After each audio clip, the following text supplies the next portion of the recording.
Chrissy, you're muted if you're talking to us. I I was can't talking read to lips. you. Harper came in during prayer time, so I was like, "Whoop," but now I've got to remember to unmute. We are on Deuteronomy chapter 11. I think we just have Tony left to read. Correct. And I think I have all of Tony to read. So we'll start on verse 1. Therefore, in the light of all that God has done for Israel, Moses called them to love God and keep his commands. And again, Cindy, even last night, the word obey, obey, obey. Love him, keep his commands. For God people, there is no such thing as professing love for God without obeying him. And the Israelites had added motivation of the promise that obedience to God would bring untold blessing and prosperity on them in the land he was giving them as their inheritance. In other words, they were promised internal strength and external abundance. 2 through 7. All of Israel's history had been for the purpose of learning God's discipline. One reason for the generation about to enter the promised land needed to learn the lessons from it was that their children had not experienced or seen the Lord's discipline as they had lived it.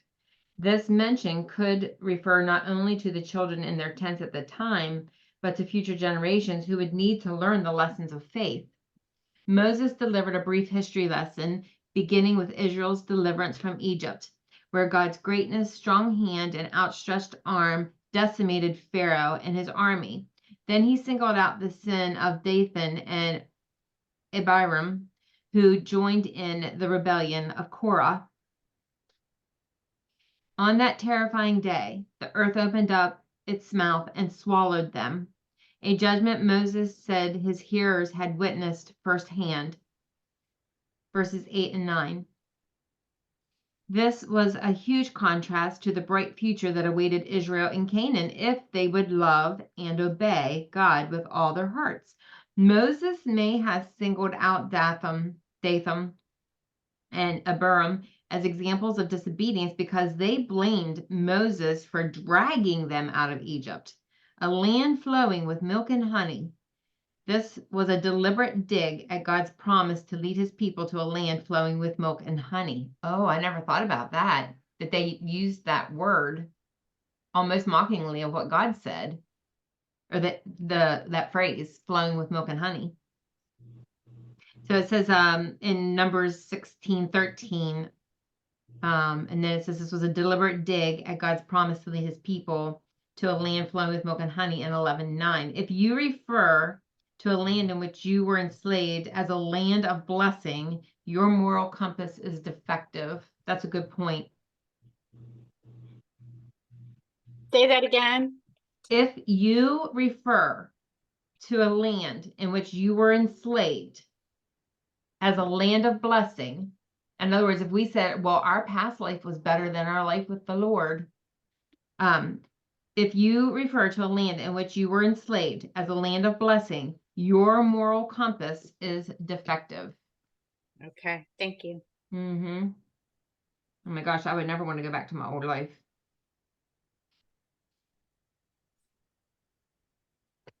Uh, 10 through 17. Moses compared Egypt with Canaan, reminding his hearers that Egypt had to be irrigated by hand in order for anything to grow. By contrast, Canaan was watered by rain from the sky, but this didn't come from the hand of a fictional Mother Nature, but from the hand of Father God. So if Israel was careful to obey, love, and worship the Lord, they could count on him to care for the land and bless their produce. For an agrarian, I guess agricultural maybe society, that's everything. But if they turned to worship false gods that couldn't help them, they would find that their produce wouldn't grow. A devastating situation. That word is agrarian. Agrarian. I've never heard that. Okay, 18 through 25. The antidote to forgetfulness and idolatry was stated in 6, 4 through 9, and it is repeated here in 11, 18 through 21. Israel needed to imprint God's words on their hearts and minds and teach them to their children every day in all circumstances. Should they fail in this, they would trip and fall. Should they do it faithfully, their days would be many in the land. God would drive out their enemies, and no one would be able to stand against them. God was providing them with the perfect means to achieve guaranteed results. This is a pattern worth following, and one which I feel has been broken a lot in the American church, because I don't think that we've done a good job. Although God will be merciful and there will always be a remnant. Verses 26 through 32. The choices God gave Israel boiled down to two clear options: a blessing for obedience and a curse for disobedience. These choices would be made visible and audible later when the nation came to Mount Gerizim and Mount Ebal in Canaan.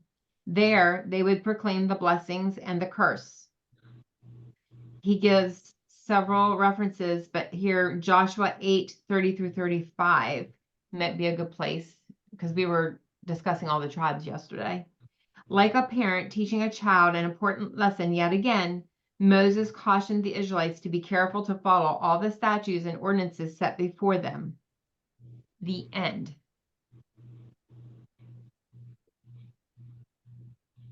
Any thoughts before we move on to chapter 12? Yes, I have a question. I couldn't get all the names for the blessings and the cursings, the amounts of blessing cursings, and I'd like to have that. The mountains? Yeah, the name, the tribes.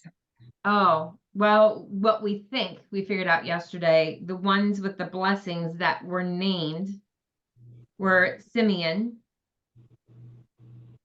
Okay, Levi, okay, Judah, yeah, Issachar, yeah, Joseph, which includes Ephraim and Manasseh, all yes, aka Israel, and then Benjamin. okay. And I got them, but I didn't get the ones on the curses. Okay, well, we think Reuben, Gad, Okay, Naphtali, spell that. Naphatali,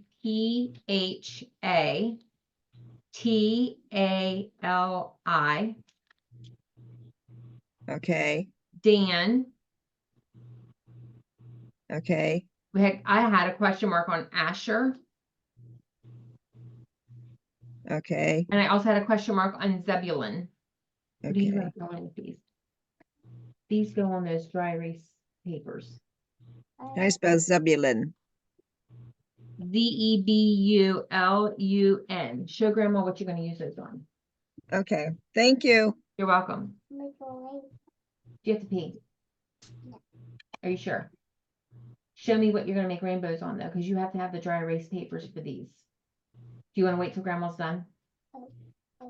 No, we're not going to open them because you can't use these on regular paper. You have to use them on the ones that you can wipe with a Kleenex. So you want to wait until Grandma's done? Go find something else to do for now, and I'll show you then. You want to leave these with me? You could go get your other markers and crayons. Hold on one second. We need to go to chapter 12. So if someone wants to go there and start reading, I don't will. have a break till close to the end.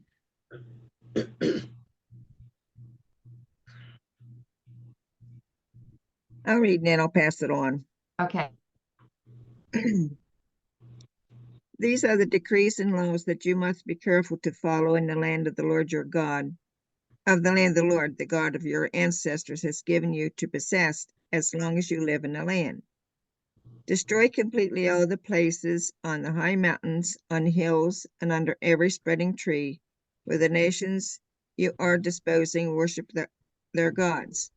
Break down their altars, smash their sacred stones, and burn their Asher poles in the fire. Cut down the idols of their gods and wipe out their names from these places. You must not worship the Lord your God in that way, but you are to seek the place the Lord your God will choose from among all your tribes to put their names there for his dwelling. To that place you must go. There bring your burnt offerings and sacrifices, your tithes and special gifts, what you have vowed to give, and your freewill offerings, and the firstborn of your herd and flocks. There in the presence of the Lord your God, you and your family shall eat and shall rejoice in everything you have put your hand to, because the Lord your God has blessed you. You are not to do as we do here today, everyone doing as they see fit, since you have not yet reached the resting place in the inheritance the Lord your God is giving you. But you will cross the Jordan and settle in the land the Lord your God is giving you as an inheritance, and he will give you rest from all your enemies around you, so that you will live in safety. There is then to the place the Lord your God will choose as a dwelling for his name. There you are to bring everything I command you, your burnt offerings and sacrifices, your tithes and special gifts, and all the choice possessions you have vowed to the Lord. And there rejoice before the Lord your God, you, your sons and daughters, your male and female servants, and the Levites from your towns, who have no allotment or inheritance of their town. Be careful not to sacrifice your burnt offerings anywhere you please. Offer them only in the place the Lord will choose, to one of your tribes, and there observe everything I command you. Popcorn, Lori.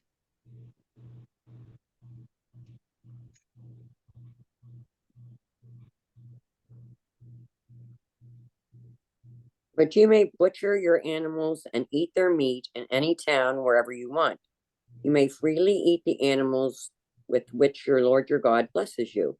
All of you, whether ceremonially clean or unclean, may eat the meat, just as you now eat gazelle and deer. But you must not consume the blood. You must pour it out on the ground like water.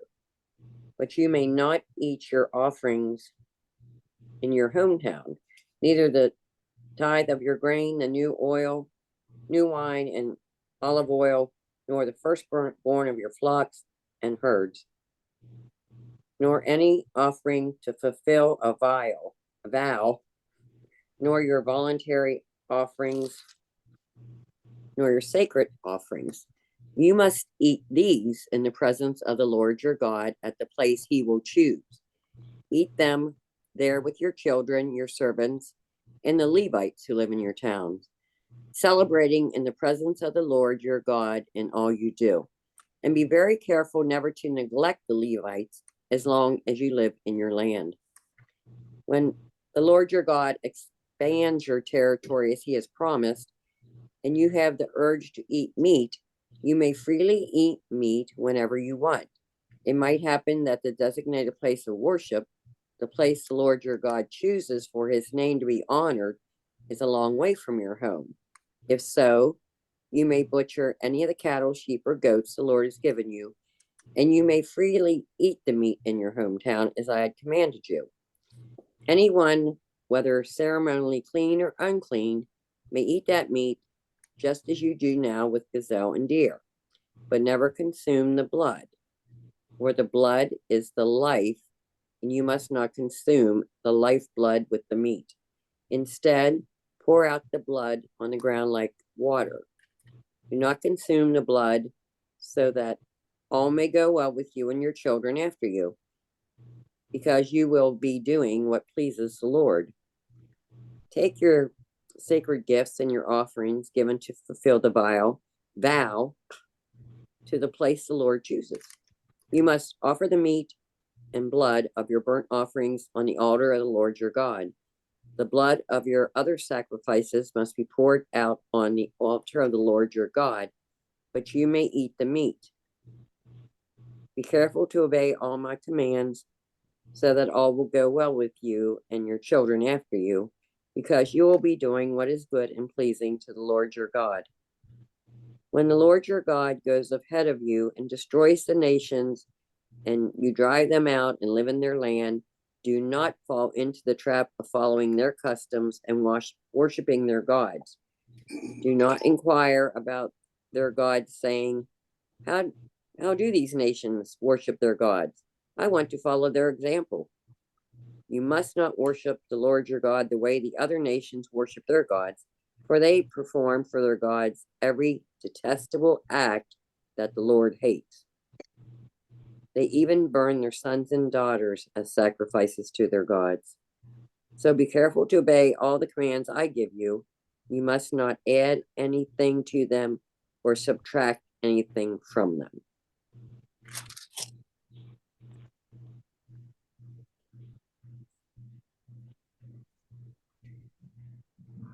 My first thought while reading through this is how people now drink blood.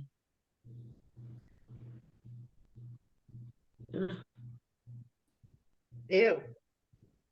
Who drinks blood? Several worshipers. People do. Yeah. Oh, I mean, when oh, they're killing these kids, they're taking their blood and they're drinking their blood. oh. Ugh. And when What is people that for cut the themselves, adrenochrome? I never knew why. They would cut themselves until one of those witches who got saved said about they save it for sacrifices in their satanic rituals. Mhm. It's a requirement. Just like blood was shed on from Jesus, Satan also requires bloodshed. And we talked about this a long time ago that like when you eat food does not become a part of you or a sustainer of life until it leaves your pancreas and goes into your bloodstream. Then it becomes life. And that's why a lot of people with pancreatic cancer, oh no, it's not. It's why people with pancreatic cancer die. They die from starvation because it can't get the food turned over to put life into the blood. They don't get the nutrients from the food.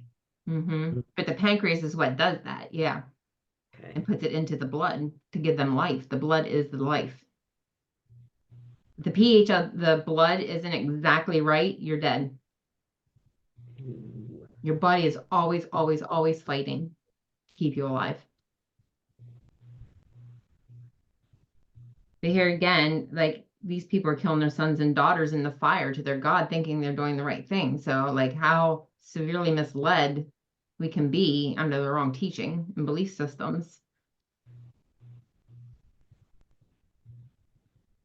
Well, that's why God's trying to beat it into their heads to obey these commands so that they don't monkey see, monkey do.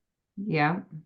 When he's All the saying, people. I'm not like, he took Isaac up on the mountain to sacrifice Isaac. He's saying, I'm not like those other gods. They require you to sacrifice your son. I'm not going to require you to sacrifice your children. I'm going to sacrifice my child for you.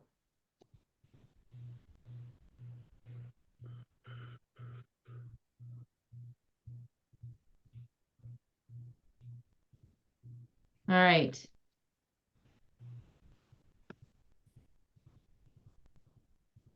And then I thought my thought was when they were talking about eating the meat, like, wouldn't you be scared to death to eat the meat after he killed off all those people for eating the meat?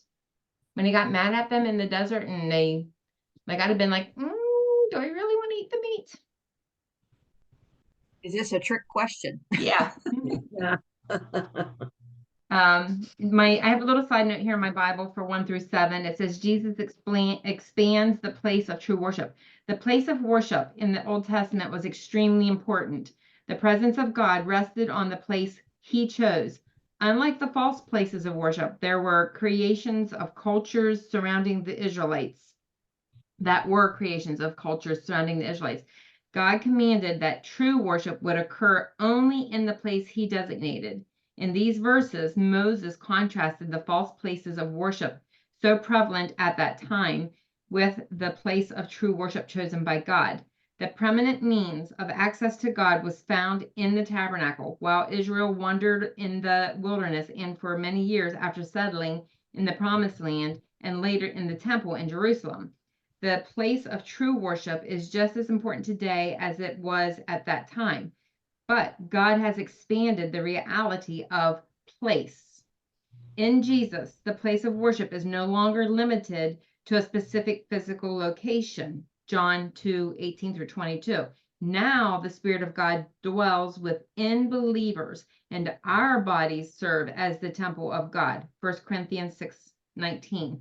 This is why Christians are able to pray without ceasing, meaning worship God wherever they are at all times. 1 Thessalonians 5:17. That was pretty cool.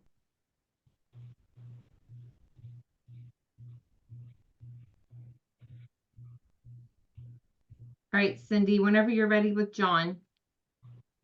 Okay. There's a brief overview, 12:1 to 26:19. Having delineated the general principle of Israel's relationship with the Lord, Moses then explained specific laws that would help the people subordinate every area of their lives to the Lord. These instructions were given for Israel to observe in the land.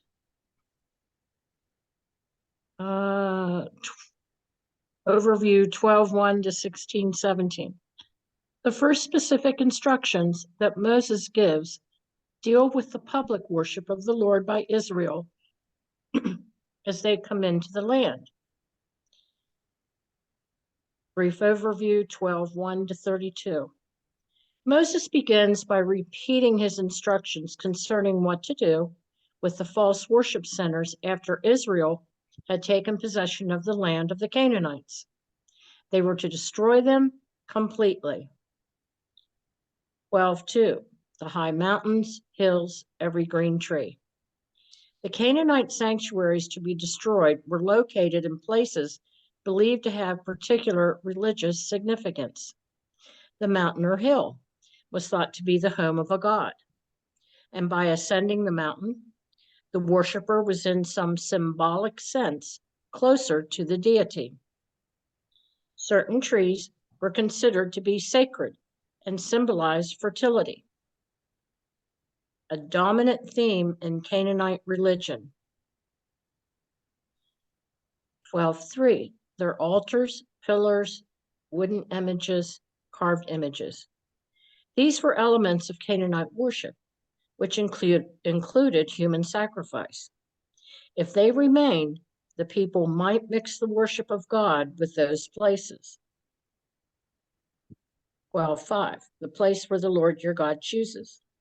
Various places of worship were chosen after the people settled in Canaan, such as Mount Ebal, Shechem, and Shiloh, which was the center of worship through the period of Judges. The tabernacle, the Lord's dwelling place, was located in Canaan, where the Lord chose to dwell. The central importance of the tabernacle was in direct contrast to the multiple places where the Canaanites practiced their worship of idols. Eventually, the tabernacle was brought to Jerusalem by David.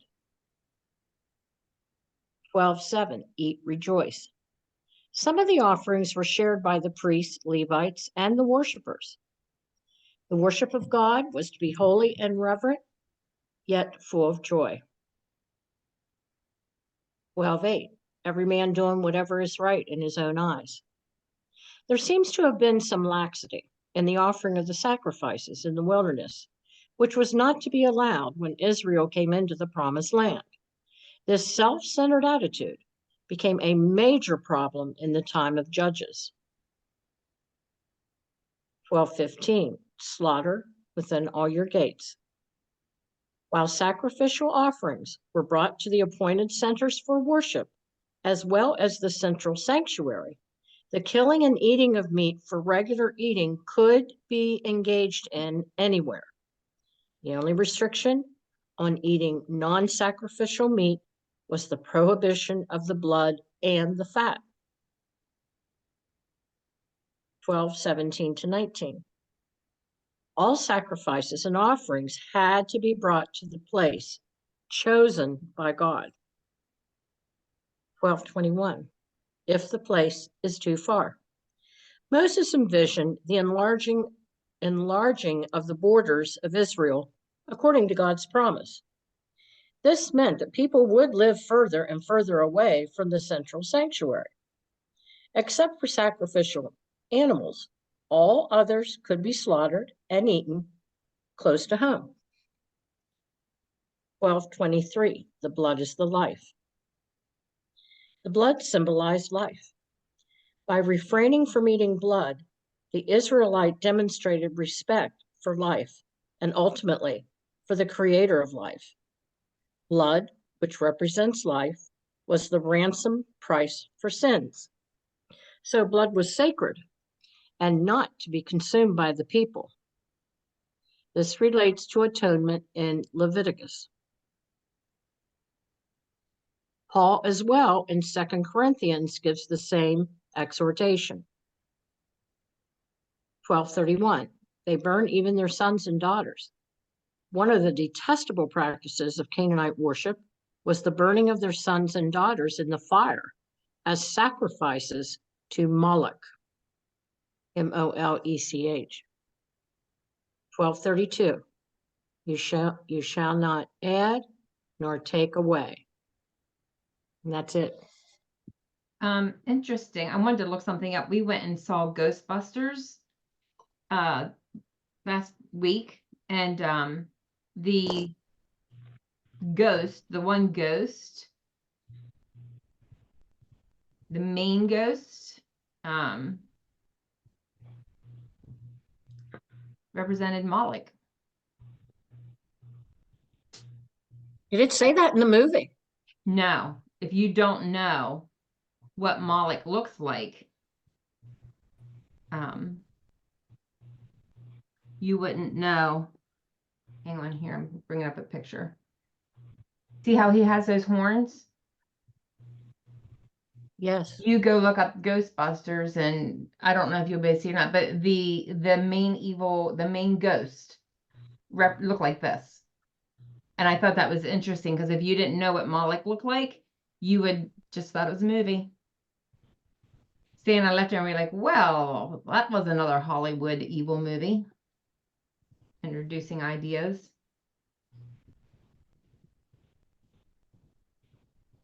To the unsuspecting people who have no clue. Mm-hmm. Yeah, as soon as he pulled these horns off the wall and put them on, I was like, oh no. We've been duped. He was one of the Ghostbusters. He was one of the ghosts in Ghostbusters. So he was like the main ghost that was controlling Ghost World.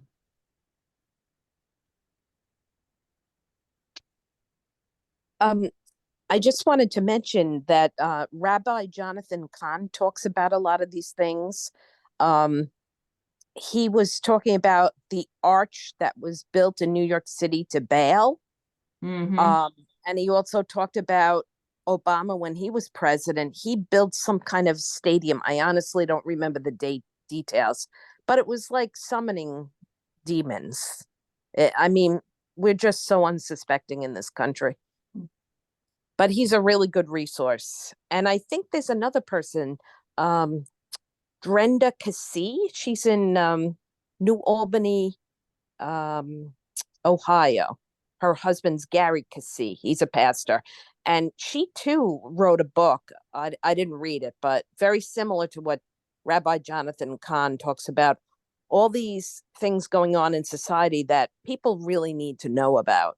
I think there's a, what is that? I'm not sure I'm gonna say it, cognitive dissonance, like where you can't believe that would be a reality. So you just don't separate yourself from it. And like, I think our life is so comfy and it's hard to think that, there would be these evil, that people could be that evil.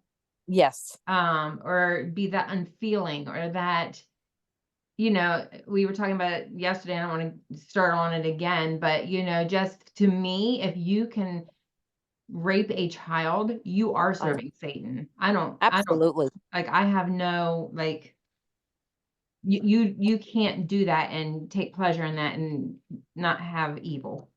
Right.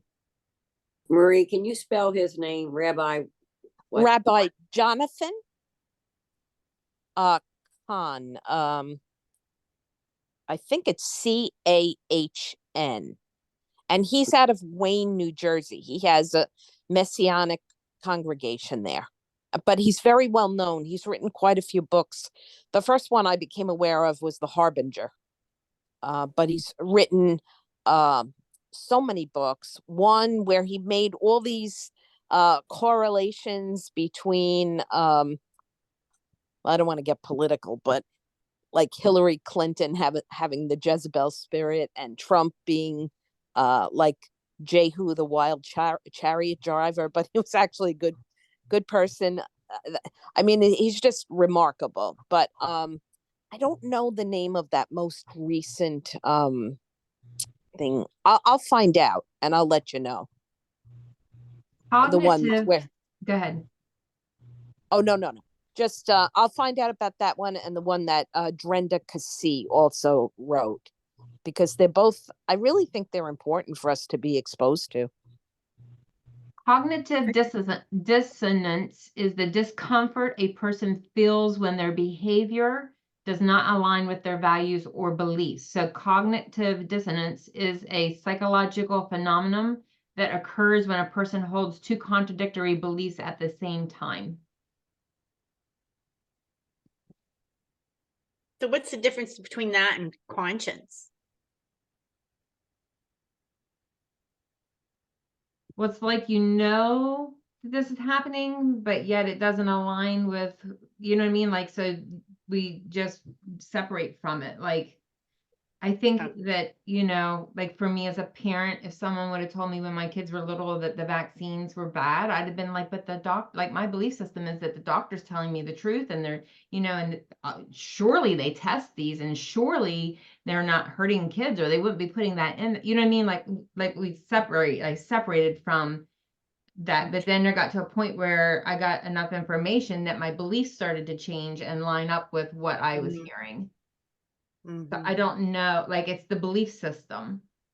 Okay. I don't know if that's helpful or not. If anybody else can explain it better. Yeah. You know, our Sue and my dad he was in World War II and Korea. He used to tell me, Marie, the most evil thought that could be thought up, there's someone evil enough to carry it out.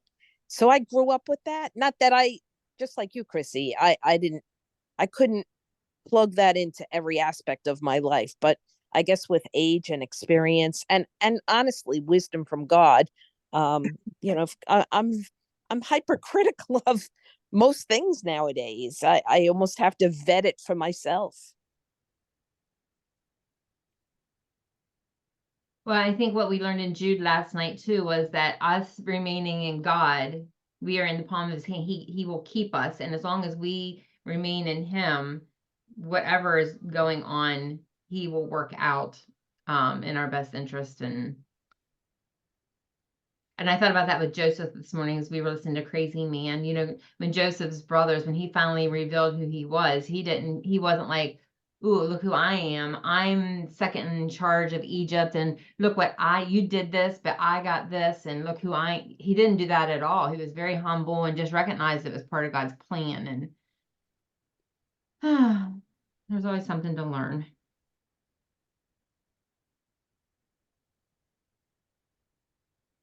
So I feel like now, like in the world we live in today, like if we just stay seated in him and in his word and in our relationship with him, like he's going to take care of the details. I cannot believe it's 10:25 already.